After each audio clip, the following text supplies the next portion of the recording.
Welcome to Munaza Fairy Tales. Hello guys, मेरी ये story बहुत ज़्यादा अमेजिंग है। आपको कौन सा करैक्टर अच्छा लगा कमेंट्स में ज़रूर बताएं।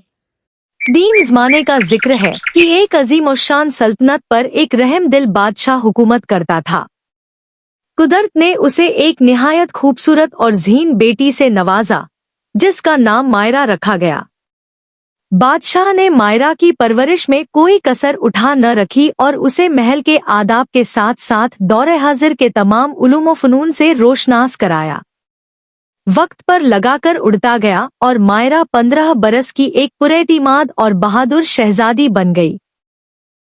बादशाह ने उसे घुड़सवारी और तीर अंदाजी के साथ साथ शिकार करने का फन भी सिखाया ताकि वो हर मुश्किल हालात का मुकाबला कर सके। मायरा न सिर्फ ज़ाहिरी हुस्न में बेमिसाल थी बल्कि उसकी उंगलियां दस्तकारी और तख्लीकी कामों में भी जादू जैसा असर रखती थी, और यही फन आगे चलकर उसकी जिंदगी की सबसे बड़ी आजमाइश में उसका निजात दहिंदा बनने वाला था। एक खुशगवार सुबह शहजादी मायरा ने अपने वालिदैन से जंगल में शिकार खेलने की ख्वाहिश जाहिर की। बादशाह और मलिका, जो अपनी बेटी की खुशी की खातिर कुछ भी करने को तैयार थे, उसे लेकर रियासत के सबसे घने जंगल की तरफ रवाना हो गए।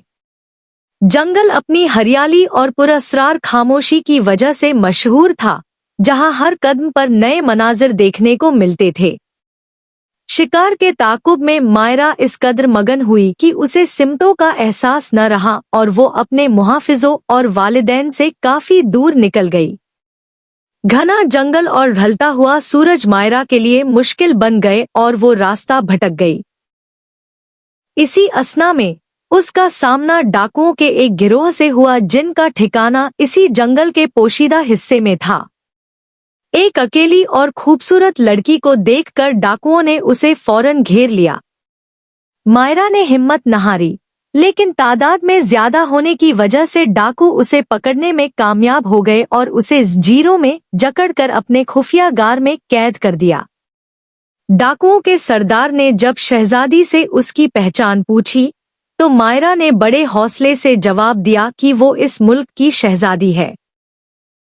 डाकुओं को उसकी बातों पर यकीन न आया, लेकिन उन्होंने सोचा कि अगर ये शहजादी है तो जरूर इसे कोई ऐसा हुनर आता होगा जिससे वो फायदा उठा सकें। जब उन्होंने काम के बारे में पूछा तो मायरा ने अपनी ज़हानत का इस्तेमाल करते हुए कहा कि उसे नफीस और खूबसूरत पंखे बनाने का बहुत शौक है और वो ऐसे पंखे बना सकती है जो पूरे मुल्क में कहीं नहीं मिलेंगे। डाकुओं ने उसे जरूरी सामान फ्राहम कर दिया। मायरा ने अपनी तमाम तरफनी महारत बरूएकार लाते हुए ऐसे दीदा जेब और शाहकार पंखे तैयार किए कि डाकू दंग रह गए। उनकी खूबसूरती देखकर डाकुओं के दिल में लालच आ गया और उन्होंने मजीद पंखों की फरमाइश कर दी।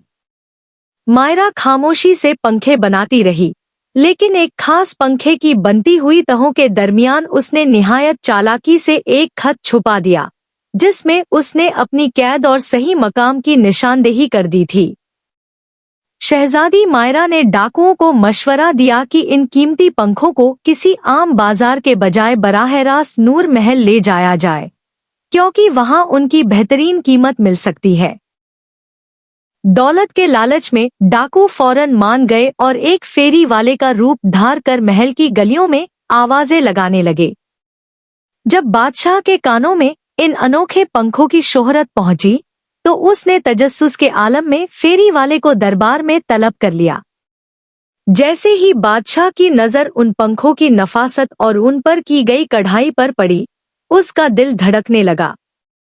उसे उन पंखों की बनावट में अपनी बेटी मायरा के हाथ का लम्स और उसका मखसूस अंदाज साफ नजर आ रहा था। बादशाह ने वो तमाम पंखे भारी कीमत पर खरीद लिए। जब वो तन्हाई में उन पंखों को देखकर अपनी बेटी को याद कर रहा था तो अचानक एक खास पंखे को खोलते ही उसके अंदर से एक कागज का टुकड़ा गिरा। वो शहजादी मायरा का खत था, जिसने बादशाह की आंखों में उम्मीद के चिराग रोशन कर दिए थे। खत पढ़ते ही बादशाह की आंखों में आंसू आ गए। मगर उसने फौरन हिम्मत से काम लिया और सिपाहियों को अलर्ट कर दिया।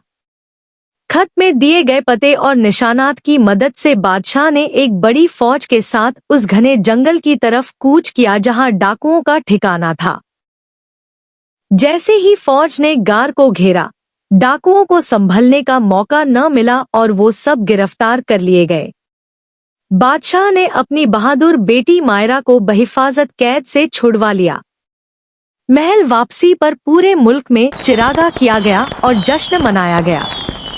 बादशाह को अपनी बेटी की अक्लमंदी पर फख्र था, जिसने सिर्फ एक पंखे और कलम की मदद से अपनी जिंदगी बचा ली थी।